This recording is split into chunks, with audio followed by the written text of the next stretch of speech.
Lojrat olimpike dimrore ka nisur zyrtarisht në Itali dhe kjo do të thotë 3 gjëra: sport, medalje dhe seks i sigurt. Jemi vetëm pak ditë nga fillimi i garave, por duket se marrëdhëniet dhe romancat po marrin vëmendje po aq sa edhe garat sportive. Deri tani sportistja e Team USA, Breezy Johnson, është fejuar në bazën e pistës së skive, ndërsa sportisti norvegjez Legrade pranoi drejt për drejt në transmetim se kishte tradhtuar të dashurën para fillimit të lojrave.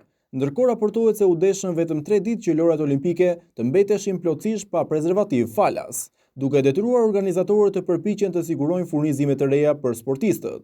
Lajmi është publikuar nga gazeta italiane La Stampa, e cila citon një sportist anonim që ka thënë se furnizimet u mbaruan vetëm në 3 ditë. Na premtuan se do të vinë të tjera, por kush e di se kur. Rreth 1500 prej garuesve janë meshkuj, që do të thotë rreth 6 prezervativ për secilin, të cilët janë përdorur brenda vetëm 3 ditësh. Kjo pa marrë parasysh sportistët që nuk përfshihen në marrëdhënie gjatë lojrave, për shkak të statusit të tyre apo faktorëve të tjerë.